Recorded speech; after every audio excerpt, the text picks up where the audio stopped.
I'm going to try and talk about animal sacrifice to start with, and which always struck me as a odd kind of behaviour. It's not something I've ever instinctively wanted to do myself, and yet it pervades most cultures in the sort of before the modern religions of the last 2 millennia, anyway. And so the talk will be about that, and then going back to perhaps an earlier period in history before animal sacrifice to get at the roots of it. And sorry? Okay. This is still just the intro, I think, so you can come. And then to go back, to earlier period, the Paleolithic, Old Stone Age, when there probably weren't animal sacrifices so much, but there were sort of precursor rituals. And then to sort of go maybe forward and see how that the sacrificial behaviour developed. Try to look at that and see what it means for us now, I suppose, would be where I try to end up. So animal sacrifice is ubiquitous in these what you might call pre-axial age cultures. The axial age is where sort of Buddhism and kind of modern religions like Christianity began, who rejected animal sacrifice for various reasons. But it was not only in all the sort of civilizations in the Middle East, but also sort of in the Americas as well, and in China. And China, was very isolated from the rest of the world. So these things seem to have developed, not as a product of people meeting each other and saying this is a great way to spend the time. It seemed to be fairly intrinsic to human beings as a behaviour. But it was something that began really with the onset of farming. And before that, hunter-gatherers don't tend to make animal sacrifices. It's hard enough to kill an animal for food without then offering it to the gods as well. And that wasn't really their way of looking at life. But nevertheless, there were rituals attendant on hunters killing their prey, human hunters killing animals. And they do have a kind of religious dimension, or they do reveal a sense of what they considered to be sacred, to be of sort of deeper value.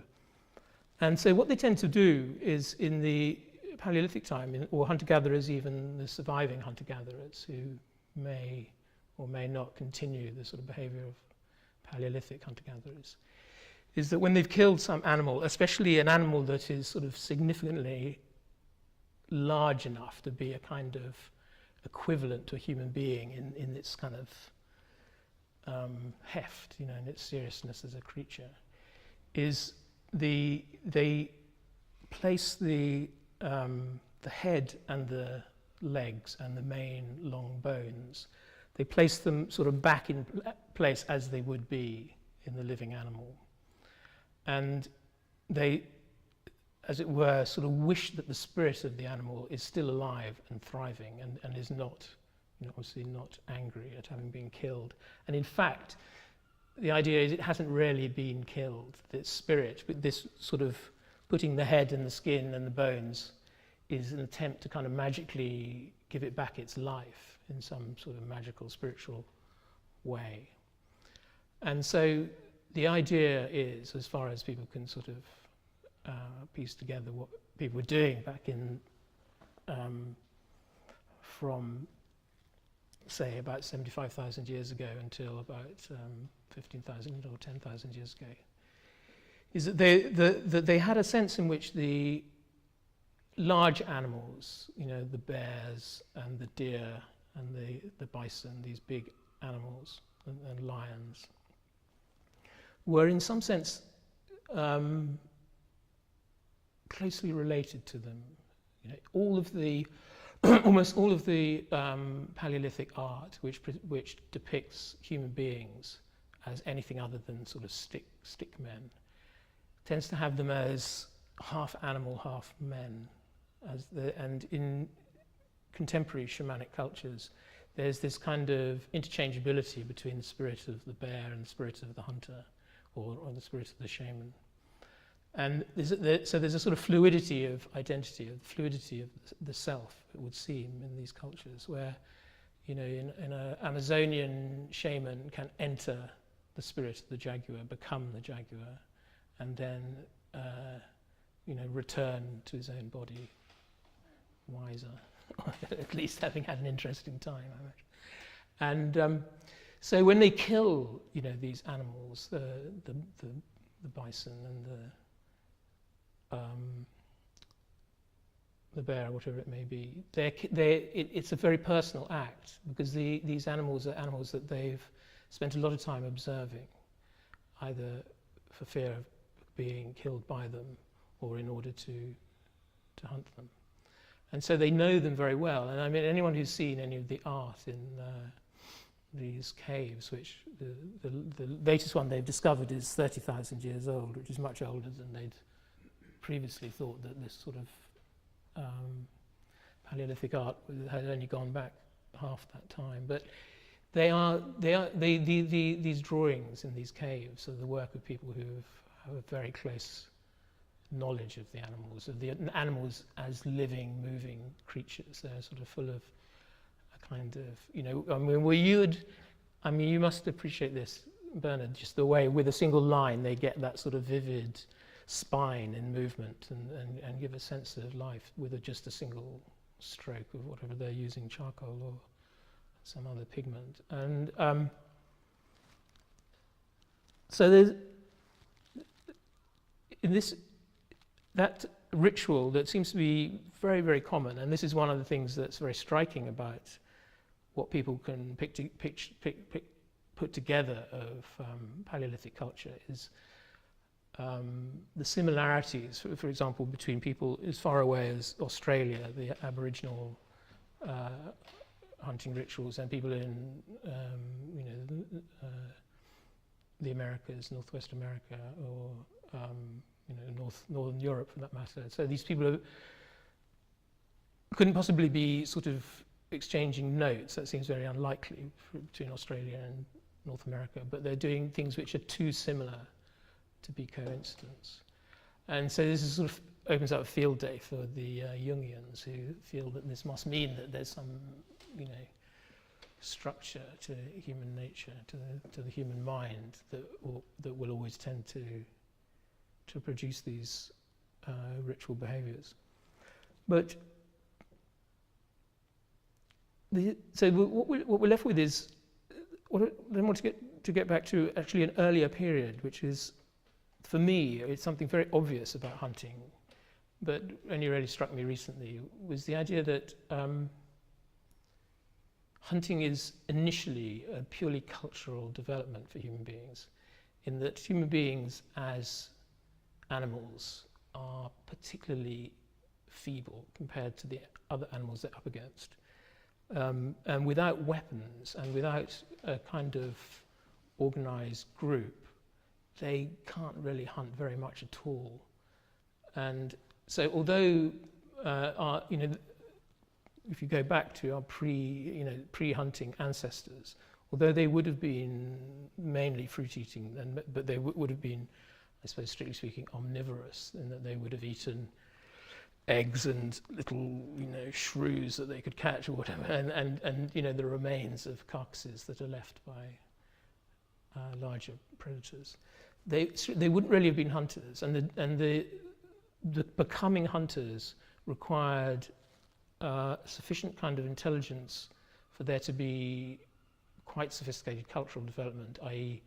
behaviour that you can then teach your children, in particular your sons, as far as hunting is concerned. Simply because you can't really hunt without, as I was saying, without spears initially. And as human beings, you know, we're just not evolved to go up, to defend ourselves against, you know, tigers and bears. I mean, these are really big, strong animals, and hunting, the sort of animals that even deer, I mean, one of the things that's slightly strange about human beings is that our skin is very, very thin. I mean, if we run through brambles, we're just ripped to shreds and covered in blood, but other animals are not. And their skin is thick enough that it's a problem to cut into it without some kind of tool. So hunting is a cultural development, and it's a cultural development where we have fairly big brains at the time when it's thought that hunting really began. It's quite difficult for archaeologists, or if that's the right word, paleontologists, to pinpoint the moment when hunting began. It obviously wasn't one single moment, but because there is this gradation between eating carrion and then seriously getting down to hunting larger animals, and what we understand by hunting. But anyway, in some large measure, it is a cultural development, and because when we look at this ritual behaviour that we're talking about, where our understanding of these animals that we're killing is that they are, in some sense, our equals, that we're in some fundamental way interchangeable with them. And we'll get to this, the reasons why I think this is true. There's a sense of guilt associated with killing them. And so a lot of these rituals are to do with, say, sort of magically giving life back to the animal seem to me, or not just to me, but to people who know about it, evidence of guilt, of a sense that they have done something. I mean, our own sort of, our particular time in history, we have a particular idea of what guilt and morality feels like and is, and that is sort of time specific. So their guilt is perhaps best understood as being a kind of uneasiness about the death that they're inflicting, because if they're interchangeable with these animals, and because death is not a knowledge that is natural to us, is also an item of cultural understanding. When they kill an animal, they understand, that's the closest they get in a way to understanding their own mortality. It's the shock of killing an animal makes them realize that to some extent, and this is a truth, that we understand as well now, that what you do to another sentient being in some fundamental way you do to yourself, and that is a sort of basis, has perhaps always been a basis of moral understanding. But it's the shock of death as well, I think, that we tend to think that animals with small brains don't understand their own mortality. And also we think of, people we see in the pub don't understand their own mortality either in some way. And it isn't something we naturally need to know about in a way, if we believe that evolution conditions our thinking to a large extent, then the evolution just wants us to carry on going and not worry too much about death as such, but not to take too many, take the risks in the right way. That delicate balance is evolved, obviously. Anyway, so this idea of guilt does come through to animal sacrifice, and the animal sacrifices that we know most about are, I guess, from ancient Greece, because so much is written about it while it was still going on. I mean, I just won't go to South America, but in the whole sort of grotesque human sacrifice of the Mayans is a lecture in itself, or is some kind of is really troubling, really. But I mean, they certainly weren't. Human sacrifice was an element in all of these animal sacrifice cultures, but in Greece it was fairly rare. But in other, the Celts were well known for it, or so it was. So as far as what evidence we have, and the Chinese and Indians and all of them, and human sacrifice came into it. But what's interesting, going back to this kind of shamanic sense of the relationship of the hunter to the animal, is that in Greece, where we know quite a lot about it, there's much more talk of human sacrifice than real human sacrifice. And there's a lot of kind of mythical kind of suggestion that maybe the king has murdered his children and put them in with the sacrificial meal, and maybe everybody is eating them and maybe not.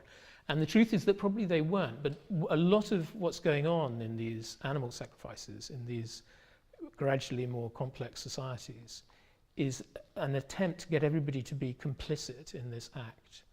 And the complicitness is also complicitness in a kind of knowing about your mortality and your guilt as someone who kills to live. And it's that complex relationship. I realise I've just forgotten the crucial part of my argument, which all of these ideas I borrowed from other people, obviously, but so it's not my argument. But and that is that along with the cultural development of weapons and the cultural development of the male hunting group, there's another cultural development which is really difficult to pin down, but is probably does occur.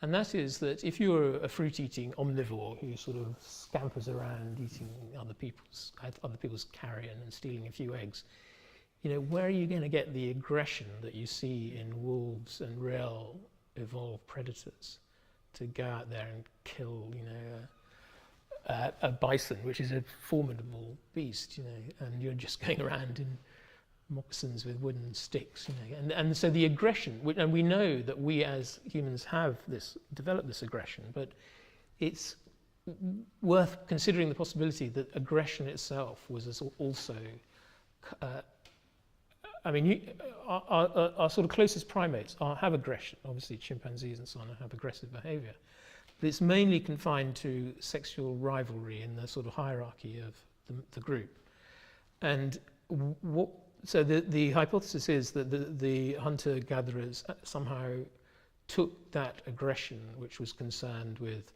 you know, the alpha male, the father, being challenged by the younger sons, as it were, and the aggression between those two, the fighting that is there, that is the sort of point of aggression for our ancestors, possibly. You know, obviously we don't really know, but it seems likely, given, you know, the way that chimpanzees and so on behave, and so that this aggression was somehow consciously channeled away from the destruction within the male group. This endless sort of bickering over who's in charge and who's getting the best women and so on, and channeled into the male group.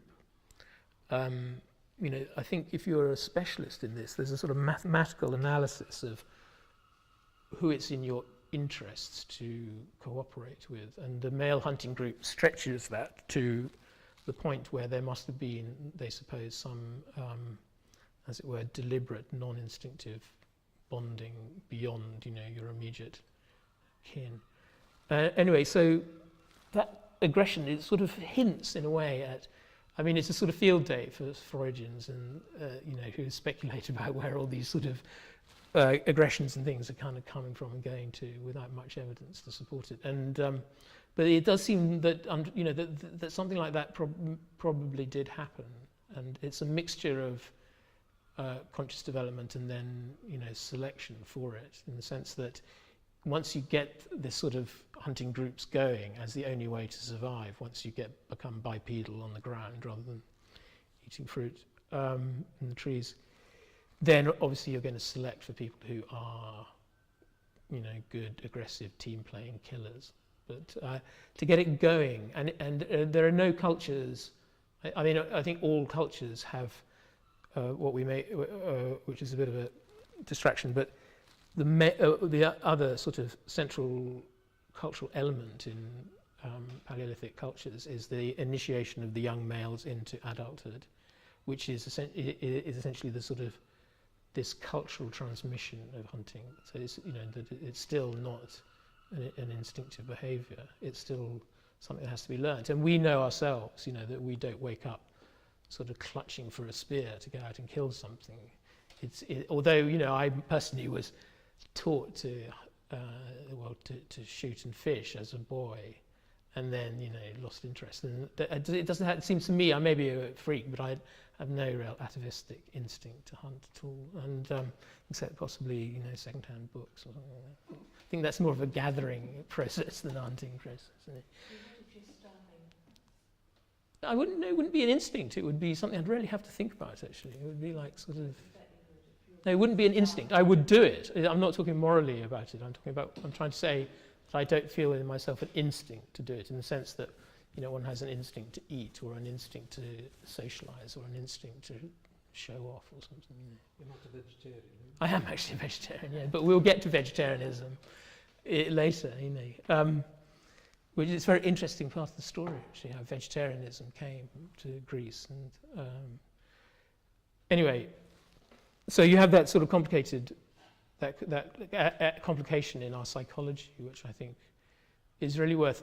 I mean, it's unfortunately one of those sort of seems to me very important, but there's just not enough. It's just impossible to, as far as I can see, to really get to the truth of it in a useful way, perhaps. But it's certainly worth thinking about.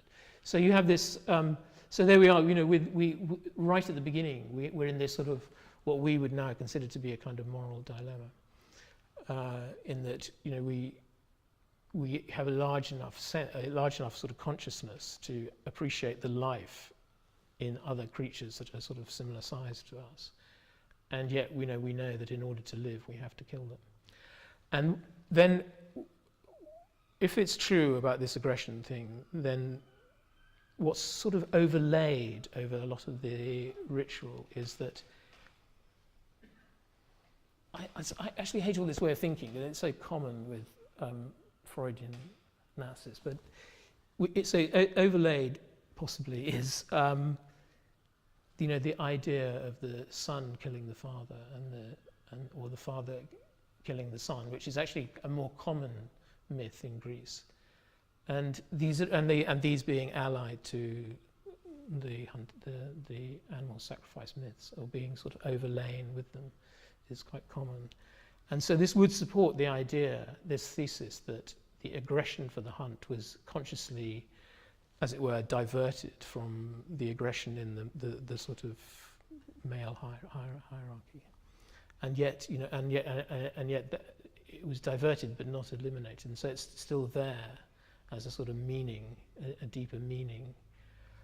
Anyway, what I want to get to, the sort of, all of this seems kind of rather awful, and there's a sort of, it seems rather dark, but there's a sort of triumphant moment in Greek culture, many triumphant moments, but one particular where the sense of guilt was, it's perhaps worth mentioning that there's this term that some Greek historian or expert on animal sacrifice came up with, which was the comedy of innocence, to describe the element in Greek sacrifice, which was that the animal that's brought to sacrifice is always in some way, some sort of rather obvious and ludicrous way, made to seem as if he's volunteered for the role. And so they would do things like, when they lead the goat up to the altar, they would sort of splash it with water. So it seems to be shivering, which they would take to be, that's an affirmative then, bang, and well, I shouldn't laugh, but and they took it to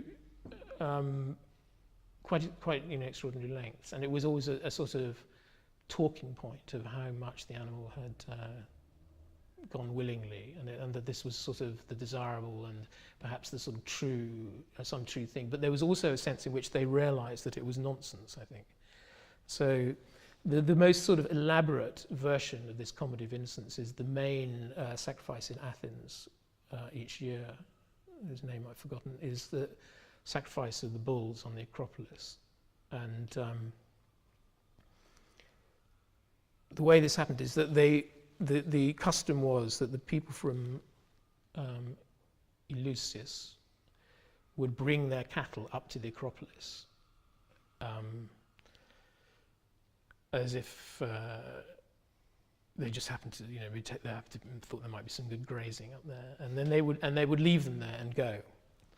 And meanwhile, the Athenian, particularly the Athenian women, had prepared some honey and barley cakes, which they would place on the altar, ostensibly as offerings.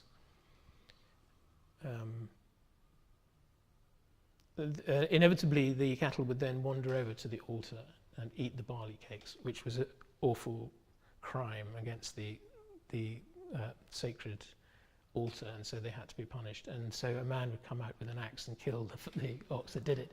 He would then throw the axe to the ground and run off, never to be seen again.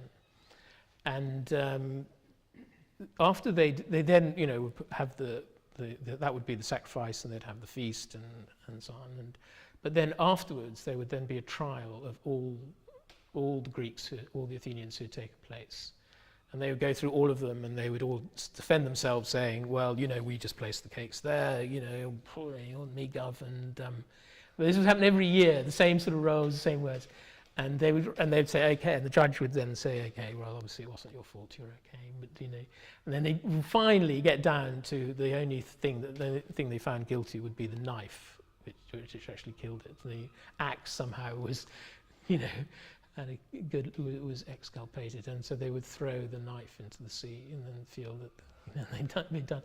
And so there's this sort of sense in which the comedy of innocence goes back to this sense in which this really old, I think, idea of guilt that we have from having become killers consciously in order to survive, as a sort of expedient, knowing that in some sense we're doing something, we're sufficiently conscious to know that we are actually, in killing these big animals, we are awakening our own mortality at the same time as awakening ourselves as those who end life. And we become aware of death by actually dishing it out. Anyway, it was one of the oddities of sacrifice in Greece and elsewhere is, which goes back to this idea that I was talking about, of how the hunter and the animal have this sense of being very interchangeable in their identities. Not just as the shaman who adopts the role of the stag or the wolf or whatever, but in the hunt as well. So, you know, in hunter-gatherer societies in the Arctic, the good hunter is the hunter who puts his mind into the mind of the animal he's hunting, and so he just instinctively knows where that animal will be at any time, in a way that this slightly defies our rational understanding of what's possible, I think. So even in classical Greece, you have this, even in classical Greece, but in around 500 BC, you have, for example, this animal sacrifice that became central for us because it was sort of in some ways adopted by the Christians in a sort of toned down way, which is the sacrifice in the cult of Dionysius. And in some of these sacrifices, the Dionysius was taken to have the animal that was sort of appropriate for Dionysius was the lamb or the goat, and often the people making the sacrifice would dress in lamb skins, disguising themselves as sheep rather than lamb, and sheepskins, and so they would crawl on all fours with sheepskins on up to the altar, and then they would kill this lamb who was at one level was an offering to Dionysius, but another level was Dionysius himself. And Dionysius is one of these gods, like the Paleolithic shaman and like the hunting ritual of Paleolithics, who, when he is in myth, when he's killed and cut into many pieces, he is magically rejoined, which is a very common myth in all parts of the world, and one of these things that, you know, makes the Jungians jump for joy, you know, because it proves something or other. And so you have this. So the people making the sacrifice of the sheep is the god that they're making the sacrifice to. So they are, in a sense, they are Dionysius themselves. When in the Dionysius mysteries, Dionysius becomes everybody. He's unusual in that it's everybody the Dionysius, the god, enters everybody. So there's this one spirit uniting them in this in their orgies of drunkenness. He's also the god of drunkenness and intoxication. So that idea of the interchangeability, the fluidity of the self is maintained from the Paleolithic. But it then takes a turn that's very interesting for us, which is what happens when these I don't know if I need to explain the term axial age religions, but around 500 BC there were these religions, Buddhism, the Upanishadic religion, and in China Taoism and Confucianism, and in Greece you get the sort of Pythagorean religion and the Platonic kind of philosophical religion and philosophical developments, and similar developments in Persia with Zoroastrianism and in Judaism to some extent. And this has sort of been pointed out by historians at the end of the 19th century, but mostly by a philosopher called Karl Jaspers, who wrote an interesting book about it. So it's quite interesting. It's just a useful shorthand to talk about all these religions, because very similar things were going on in India that were going on in Greece. There's quite similar developments that just all happened at the same time. So not that similar, I suppose. In India, the sacrifices, in Greece, there's no priest class, which makes them very different from the other civilizations of the world, in fact. There are one or two professional priests, but mostly it's a sort of part-time job that anybody can do, and that is a difference, and that does lead in a way to a much more open, egalitarian society. I think where the people, a woman, a slave, can make an animal sacrifice. Anybody can officiate even at a big sacrifice, and it's not there are exceptions to that, is at Delphi really for economic reasons. But didn't they have many Greek priestesses? Well, are you thinking of the Sibyls? More than that, yeah. Yes. So well, I mean, even at Delphi, the Sibyls at Delphi, if that's the right word, the prophetesses at Delphi, I mean, they are local women who do it and go and do it, and it's only once a month that they do it. The priests at Delphi are professional priests, and they deliberately said, well, we make an exception for this, because I don't know if you've ever been to Delphi, but the mountain there couldn't support enough people farming for them to provide part-time officiants at Delphi. So they said, well, you can live off, donations from people coming. It was like Zion anyway. You bring food to the goddesses, so the priestesses, wouldn't you, for the officials? Sorry? You bring food to them, the officials. At Delphi? Yes. Yes. And other gifts as well, I think. Yeah. Yeah, so you didn't need... And by repute, they were open to bribes, especially in the... Well, nothing changed there then? Well, yes, I think they had a reputation for being reasonably having some integrity, but there's confusion about the Persian Wars.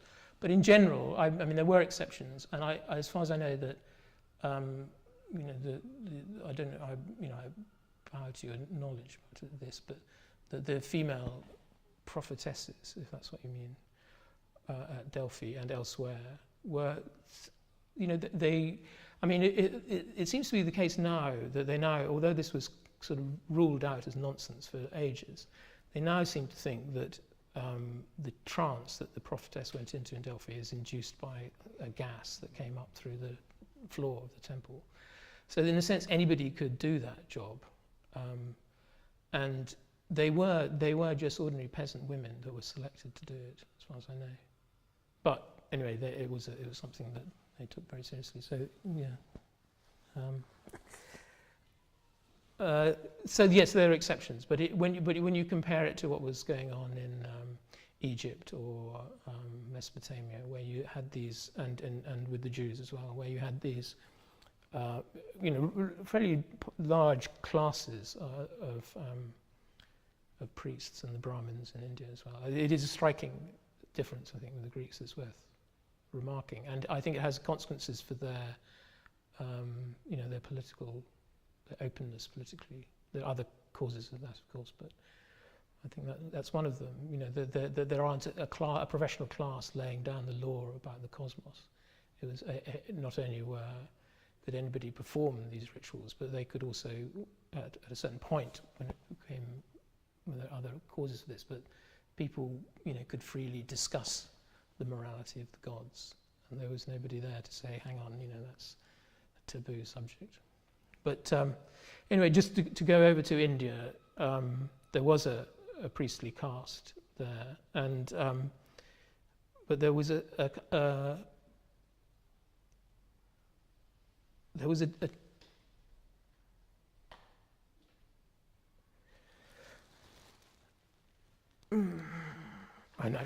think I'll just leave the Brahmins, because it's kind of more it's a development that happens in Greece as well. But the development is that perhaps essentially it's the development is that when I was talking about the Dionysian sacrifice, where the god and the animal sacrifice and the people making the sacrifice appear to be interchangeable and have sort of multiple meanings. With the Brahmins, this development, a similar development occurred, where they started to internalize the meaning of the sacrifice, and the meaning of the sacrifice became, in a way, the focus of it, and so everything, the inner, the fire, the Agni was one of the gods that the sacrifices were made to by the Brahmins, but this fire then became analogous to the inward light of the Brahmin who's practicing yoga, and there was a gradual shift from a kind of explicit ritual behavior to a kind of abstraction where they would say, for example, that when they're meditating on their breath, they're sacrificing their breath, to their mind, or they're sacrificing their mind to their breath, and so the thing becomes very sort of delicately internalized. But there is a continuity from the ritual behavior that the Brahmins derived their castely role from, to this sort of yogic, ascetic behavior, of which I don't know enough. But so in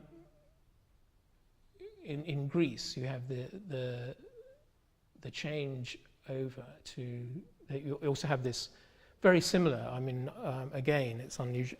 The similarity is striking, but perhaps there's more likely to be in contact, whereby the Orphic and Pythagorean cults believed in the reincarnation of the soul and the need to purify morally and spiritually that individual soul, which was the idea of the individual soul was in some ways a novelty in Greece, which sort of came about as a sort of logical element in thinking about reincarnation, that something has to reincarnate, and how do we initially the idea was to provide for a happy afterlife, but then the idea was that this afterlife itself will lead to another rebirth, and so then the idea was that you had to actually become so purified in the spiritual way that you were no longer being reborn, and you entered into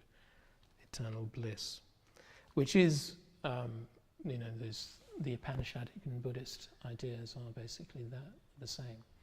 And vegetarianism became a part of this, of Pythagoreanism and the Orphic cult as well.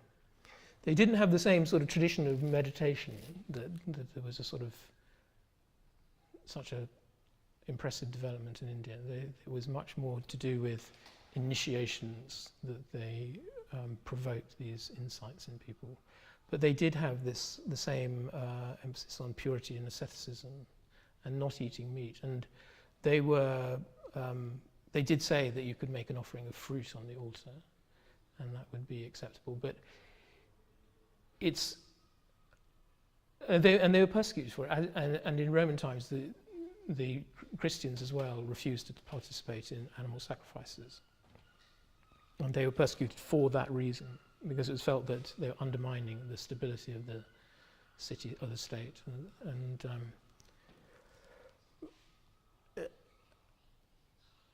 I wanted, slightly lost my way, but I wanted to follow up the thread of the aggression that we were talking about in the Paleolithic age, and the way in which Greek tragedy developed from Greek ritual. It grew out of the Dionysiac ritual, and in in Greek tragedy, this psychological development of the father, the tension and the aggression between the father and the son, is played out in a way that, as I was saying, is sort of suggestive that this original cultural turn that did involve this quite complex sort of change in our psychological architecture. And I mean, this sort of, even when you get to Shakespeare's, the greatest work of tragedy, Hamlet, is about the father and the son, and this essential idea of Hamlet, which was, whether to live or not, whether to be or not to be. To live involves him killing his father, essentially. And this is sort of going back to what I was trying to say, the original tragic dilemma of our early ancestors when they first consciously took up hunting, was that once they'd become this monkey out of the trees, the only way to survive was to develop this technique of hunting. And yet their brain was sufficiently large to know that what they were doing had this kind of moral meaning to do with mortality and guilt. And it seems to me that Hamlet is all about that realization that we're still dealing with. That when he says that in order to live as a prince, he has to kill his father. If he kills his father, then mortality will get him. So this does bring us to the Pythagorean and Buddhist solution, supposed solution to this, which is that the whole dilemma is internalized, and that the world of procreation is renounced entirely. And I haven't really got much time, but I'd say it seems to me that we live in an age in which these religions, I mean, Christianity takes on this idea of the Dionysian ambiguity of the God who is also a sacrifice himself, and the way in which the Christian believer has to imitate Christ and die within themselves in order to find eternal life. So the original drama of guilt, I think, and I'm sure this is true not just in terms of Christianity, Buddhism, and the Upanishadic religion, where it's kind of abstracted into a higher liberation. But I'm sure that in shamanism, that this sort of higher layer of meaning was probably understood as well.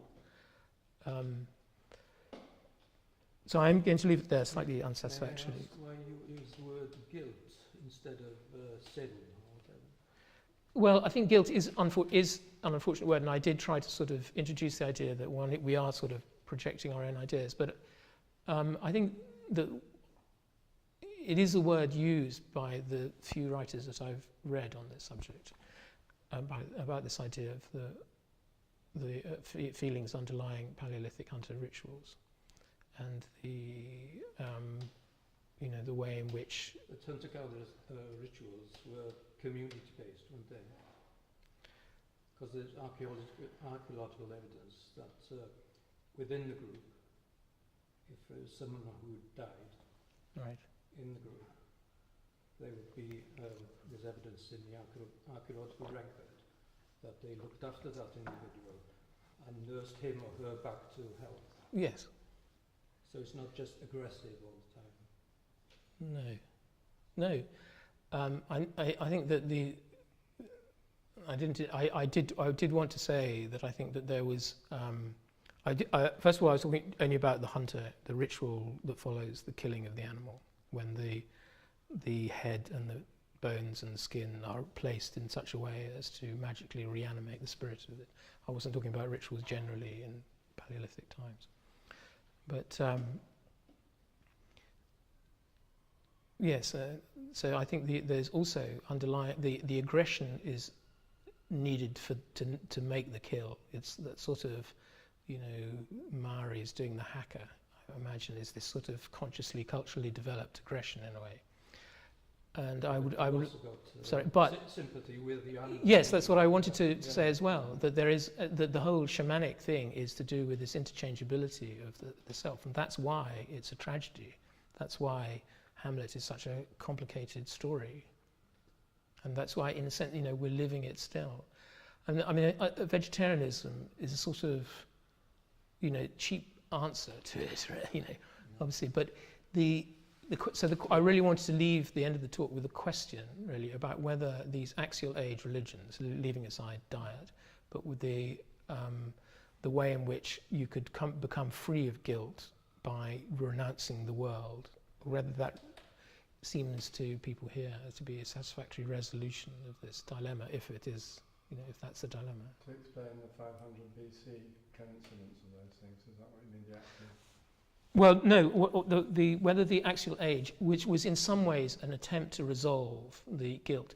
I mean, to give a kind of, as far as I understand it, there are many different ideas of the sacred in Greek culture, but two main ones were an idea common to many societies, which was a distinction between purity and impurity, where purity is required to make a sacrifice, and the sacred is associated with purity. But then there's another idea which is associated with feelings of awe and respect and reverence.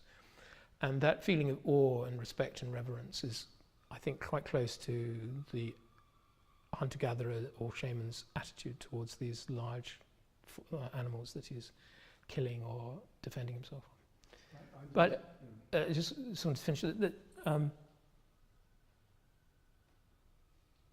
Sorry, no, I lost the thread. What you can say? No, I was just thinking identification seems to have. I mean, that was. Oh yeah, no. What I want to say is that the one of the things that distinguishes these axial age religions, which it is a rejection of animal sacrifice and killing. Generally, thou shalt not kill, and so on.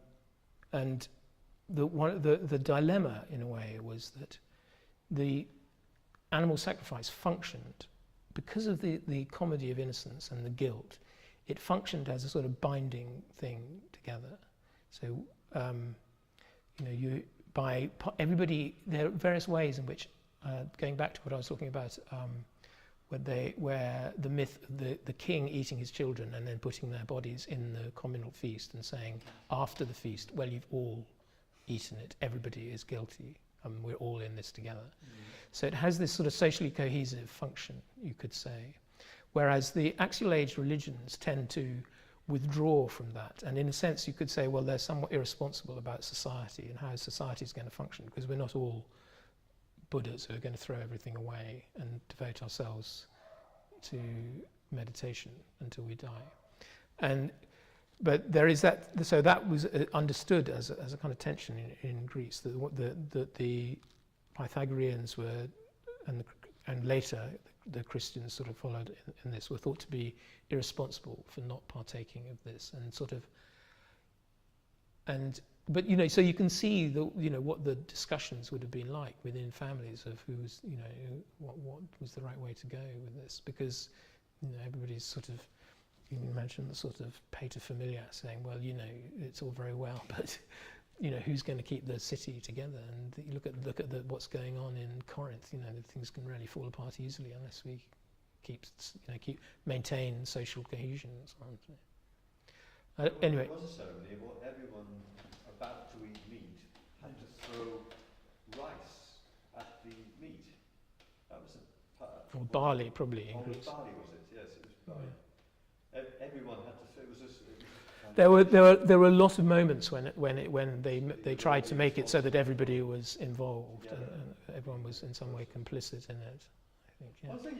Yeah. I mean, it is a sort of. I mean, the analogy for me is like when you join the mafia, you know, and you have to kill somebody to get to the inner layer of the mafia, and then you're in because you've kind of got this collective guilt. So if the idea of guilt or this sort of shock of mortality that is associated with guilt is true, then it would perhaps, you know, you could say it would have this thing. And they certainly felt, you know, in the late classical age in the Romans, that animal sacrifice was really crucial for it. And there's on a slightly different level, you get these discussions between people like St. Augustine and pagan Romans about why Rome has collapsed, and you know where these axial religions have really let the side down. You know. You were talking about cattle sacrifice in Greece, and you forgot the name. Was it called heticums? Sorry? Heticums. What? The cattle sacrifice. The main one in Athens was called something like the word boo. It was the Greek word boo, which means a bull, or bouphonia or something like that, once a year in the Acropolis. If memories going.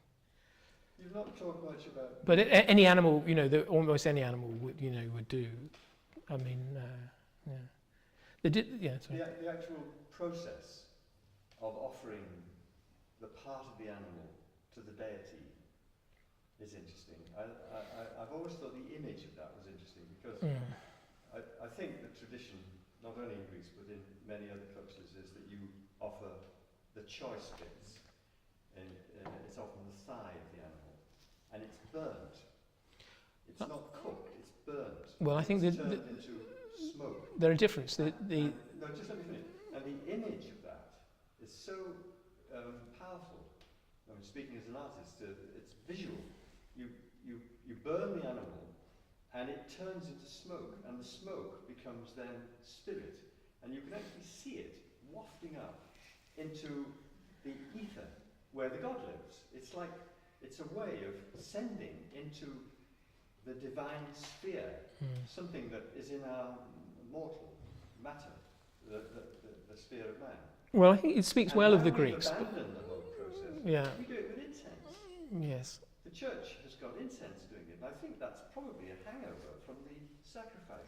I think the history of incense is slightly different, and it's more intended to induce a slightly psychotropic mood in the celebrants, actually. But I mean, there's similarities, obviously. I mean, the Greeks were very impressed by the fact that the Jews burnt everything, which is the meaning of the Greek word Holocaust. It means everything burnt.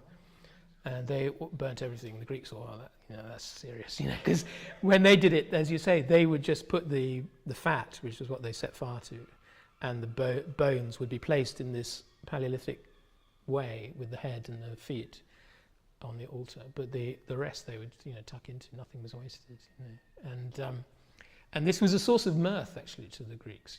They said, well, we were worshipping the gods, that we eat all the best bits and just give them the fat and the bones. But this suggests, this kind of. When did you stop doing it? What? Well, they certainly were doing it into Christian times. I mean, I think it's somebody kills 2 doves in the New Testament. Well, Jesus upsets the table in the temples, and they were all the temple was. The big festival that he'd gone to observe had 20,000 priests officiating. So it's a huge thing going on. Yeah, I mean, it was. They I think all male, though. It's one of the things that we inherited the Greek sort of part of that civilized world in Europe, and with less emphasis on priests is a good thing. When did you stop doing it? Oh, I don't know, but I was just the thought that came to my mind was a rather impossible thought, which is that what I didn't go into, which is a whole other question, is that when Paleolithic people developed the hunter band, then they developed war, and there are huge similarities between the hunting, the weapons, the tactics, the social organization of the men, and what you get. Not only do you develop war, but you then develop this crucial thing, which is that people like the Indo-Europeans and the Semitic tribes, who were hunter-herders, and developed this warrior ethos out of hunting, then preyed on the settled farmers and became this kind of dominant parasitic warrior elite, which was, you know, another part of what the Greeks were trying to figure out in that great period of democratic philosophical free-for-all, which is still, you know, a source of enlightenment to us. Have you done any field work in Greece? I'm not a academic of any kind or an archaeologist of any kind. I did spend the winter there, though, this last winter, and in Greece, yeah. No, I once met an archaeologist in Crete who told me his whole life was in ruins. Very good, very Sorry, good. sorry, I'm sure every archaeologist hears that far too many times. Sorry, it is intended as a joke. Anyway, no, I haven't done any field work of any kind like that. No. Any questions? Are we all Jungians now then? Well, I hesitate to do that. It does fit very easily into a Jungian. I'm all for it. Well, I sort of question it. I mean, I think that that's a brief period when people tried to train my mind into an analytic way of thinking, and I sometimes look at Jungian ideas of the collective unconscious and just think, hang on, you know, where's the evidence for that, and can that really be the case? And I always slightly dubious of this sort of grand theories about the unconscious, which is somewhat uncheckable, really, on the grounds that, you know, well, it's unconscious, so you can't know, say. But Jung was very struck by the similarities between Paleolithic societies, and then he said that, well, all of this stuff comes up in my patients as well, in their dreams and stuff, and it's all exactly the same. So I mean, you know, that's not something you can just brush away. There is something there, and he did do. Yeah. His book has just been released, isn't it? About a year ago, it was in the safe, and it's revealed quite a lot, I think, recently. Right. The family has released it to the public now. What of sort of unpublished writings? Yeah, unpublished, but they were mainly images, I think. Oh, right. Yeah. Yeah. They're on the internet now, I think, as well. Mm. So, I mean, I mean, it would be nice to have a sort of fresh look at all of this evidence and a way of I bet, yeah, Jung was very fruitful, fertile mind, and it was very interesting, and a lot of, I think there was a sort of, he gathered a lot of interesting people who were interested in all of that, sort of Joseph Campbell and people like that, who took a slightly Jungian view of things, but were, you know, had some background in mythography, or whatever it is. Mm. So the only way we can now assuage our guilt is through vegetarian. That's precisely what I didn't say, Bernard. I said it was a lot more complicated than that.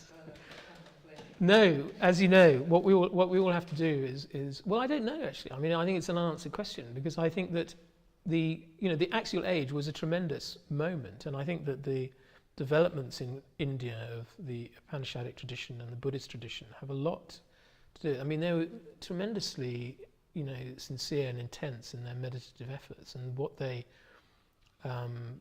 found, and you know, this, I think is something, again, you know, that we have to kind of try to come to terms with and incorporate in our lives. But whether this kind of you know, the sort of renunciation of the world is a good idea. I sort of have my doubts about it. But surely the Indian system, with its class system and the untouchables, I mean, it's completely anathema to a modern mind. Yes, I mean, absolutely. It's anathema to the Indian mind as well at the moment. I mean, it's illegal in India to discriminate against untouchables. It still goes on. Not by tradition. It still goes on. I mean, the reason that I wanted to bring up is when you were saying, when did the Jews stop making sacrifices? And I was saying, well, as far as in war, there's this behaviour that the Israelis are demonstrating as a kind of in-group who relentlessly pursue their own interests, and in a sort of with a kind of relentless logic according to the laws of war. They kill 700 people in Gaza to defend themselves.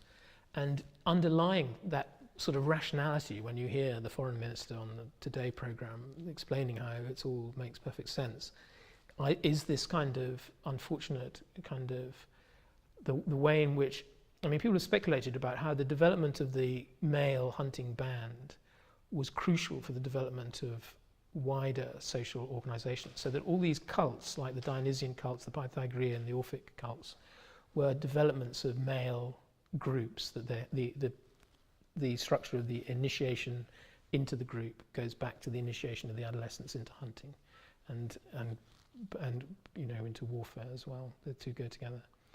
So what you if you meet Israeli conscripts, you see people who have, you know, been just sort of 18-year-old students going to school, and then they're initiated into the IDF, and they become arrogant, nasty people when you bump into them, and they're going out there, you know, shooting at children, throwing stones, and actually it's more than that. When you come up, when you're brought up in a kibbutz system, you become the most obnoxious child I've ever met.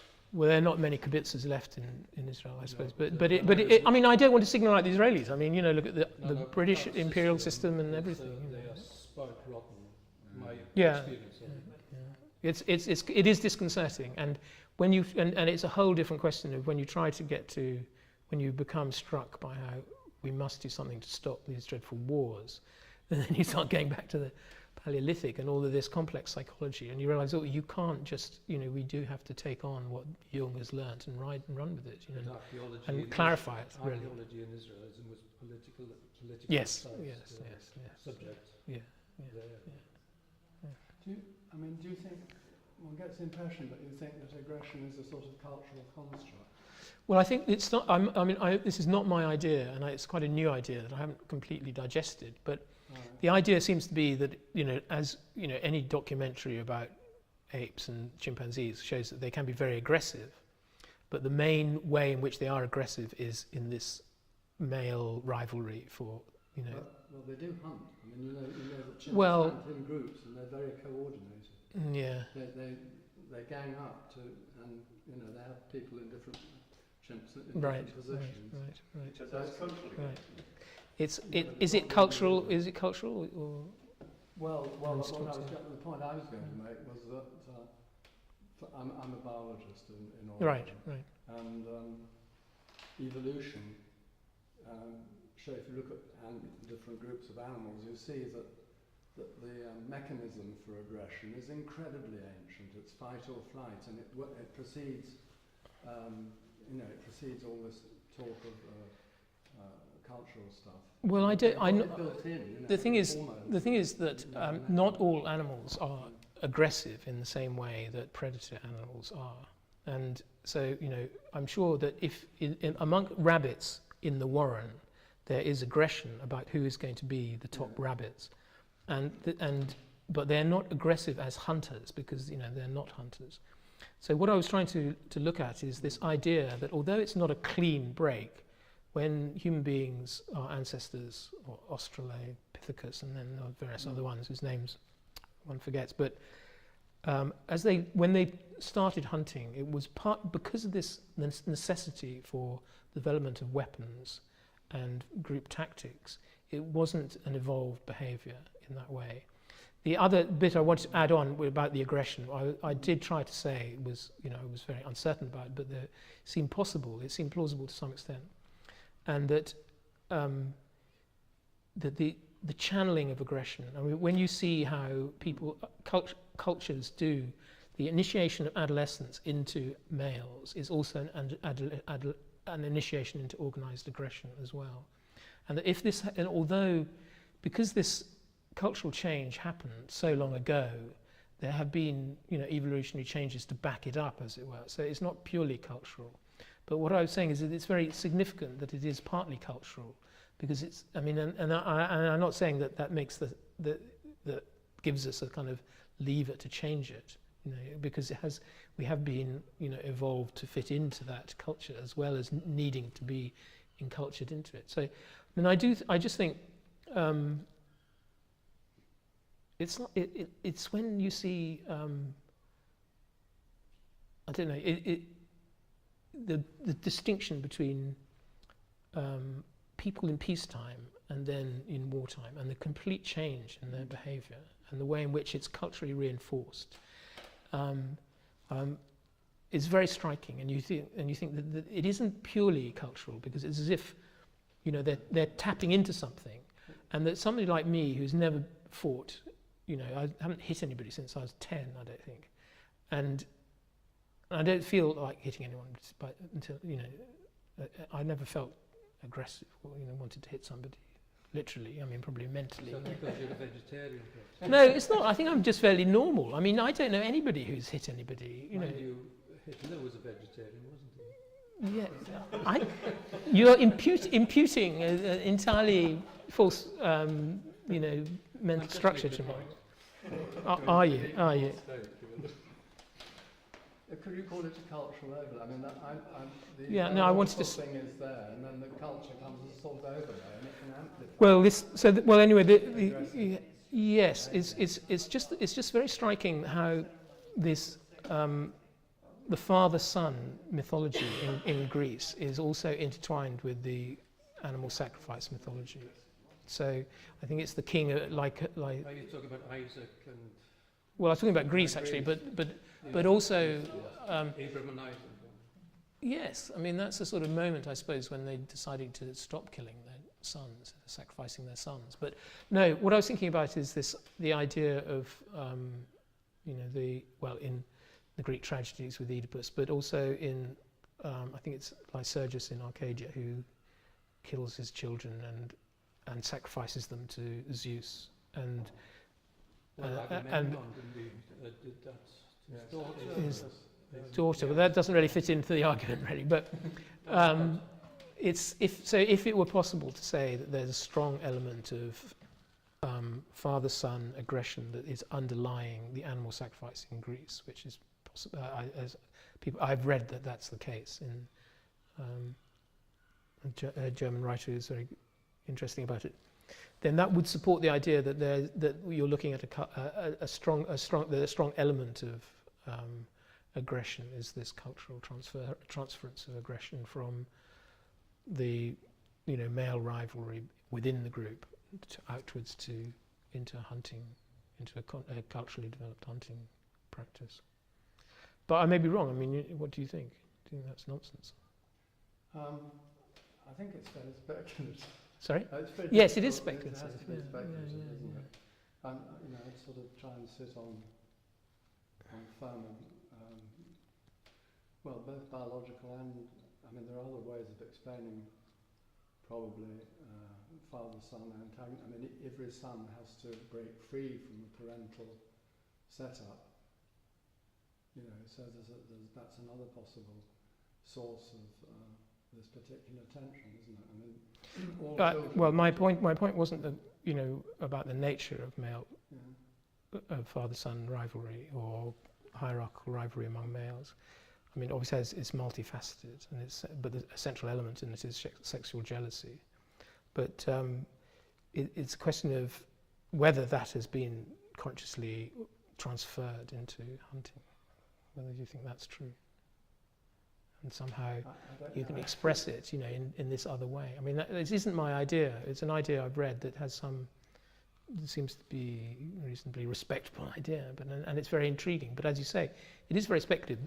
I think the problem is that because human aggression is so obviously a problem that we have to look at and deal with, that we're left with not, some nice falsifiable theory that can be tested, but just what is the best hypothesis, given that it is so speculative. Well, I've looked for other pragmatic reasons for what? Well, for the hunting behaviour. And warfare. Yes. What with being merely that people calculate that it's in their interest to do it.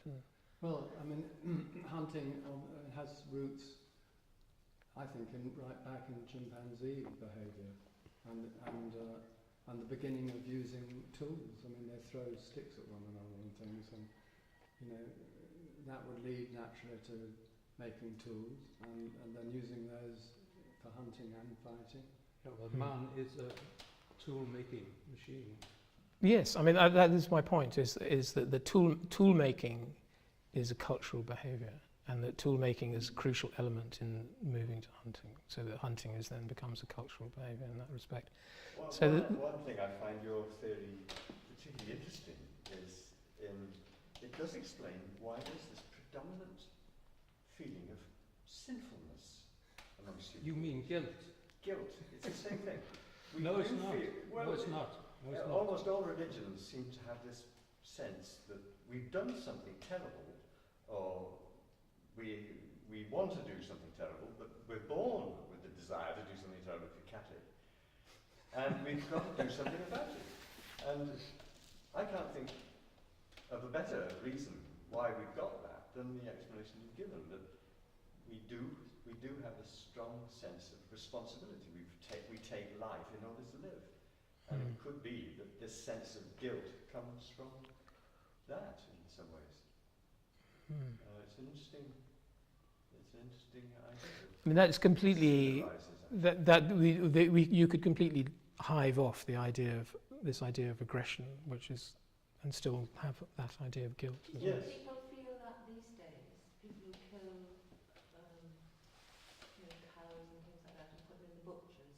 They don't feel guilty, do they? No, but it's become It is a part of our culture that people worry about it. So some people worry about it more than others, and it is a kind of, there is, I mean, when people say who is an ethical person, they might say somebody like Gandhi, who says you should not be violent to any other creature, and people recognise that as a kind of truth. Vegetarians have to kill the vegetables, don't they, and boil them alive. That's ridiculous.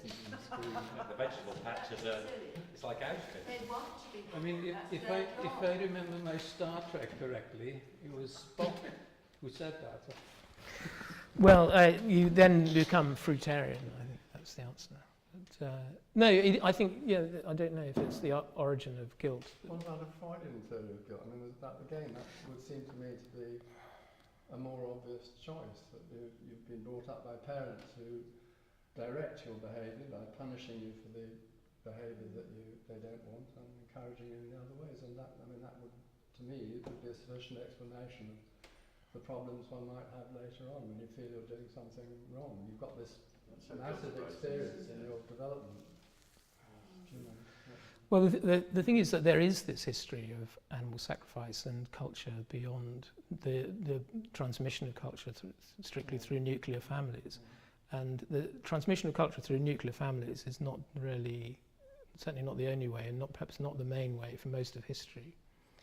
And I don't think that hunting, when you look at what remains of Paleolithic life, the hunt was clearly a central element in it, and not only as the main cultural event, but also symbolically of their religious understanding of the life and the cosmos. It was the start actually of culture as well, because it gave you didn't have to go out looking for berries all the time. Well, this is another sort of hypothesis. And cooking meat gave you yeah. much more energy. You could start painting and stuff like that. Yes, but I think also. Who wants to do that? Well, the other idea is that by extending people's cooperation beyond what would be normally expected, according to the kind of algebra of altruism. I don't know if you studied that. You looked at that way in which, a person will risk half his life for his son and a quarter of his life for his nephew and so on, and according to strict kind of evolutionary theory. And so there is an anomaly in why human beings cooperate in large groups, and one of the reasons for this has been hypothesized that it was this quasi-cultural development of the hunting group that allowed human beings to extend their sympathy, or albeit it's problematic when you get to a city the size of London, or let alone the size of Athens, but nevertheless, it's a huge achievement that goes against the logic of altruism as an evolutionary product of self-interest or the selfish gene thing. And so you're right. I mean, it seems plausible that these cultural development of hunting is responsible for many other developments, not just war, but also religion. As the Greek, especially the Greek structure of religion, where you're initiated into often an all-male group through essentially an act of confronting your own death and then being reborn, which is very strikingly similar to these rituals of killing the animal, recognizing yourself in the animal, and then magically bringing the animal back to life. And so I think there is a lot in it. But the thing is that when we find the highest point of our English-speaking culture, which say Hamlet is I think can be seen as a lot about all this, about the situation we've created for ourselves. I'm not sure about Shakespeare being the high point. Oh, really? Especially because he's very good. He's very good. You could think that Homer was, because Homer is just as relevant today. Yes. He certainly is. Yes. And Homer goes back, way back before Shakespeare. Sorry? Homer is sort of elemental to the Western mindset, I think. I think that's a very good point to end on. Okay. Homer is it's getting on. I was just wondering if, Jasper, you could say a word about what you're going to talk about next week. I think it's about war. It's about war and stupidity, which is about is sort of based on my experience of working in Bosnia and the Congo and the thoughts that produced. It's rather relevant to what we could say. Yeah, it's slightly different. It's really to do with the fact that I'd been preparing myself by working as a volunteer at a place at Oxford that was as part of the university, or attached to the St Antony's, which is a sort of postgraduate part of Oxford, which studies all warfare and all international relations. And when I ended up working in Bosnia, I thought, all you had to do was understand a problem to solve it, and realise that the main problem was that people didn't understand what they were doing. They were beyond understanding. The whole thing was extraordinarily stupid, and that stupidity itself became an issue, including my own naivety. Well, thanks, Jasper. As interesting and provocative as usual. And we look forward to next week. Please don't do that.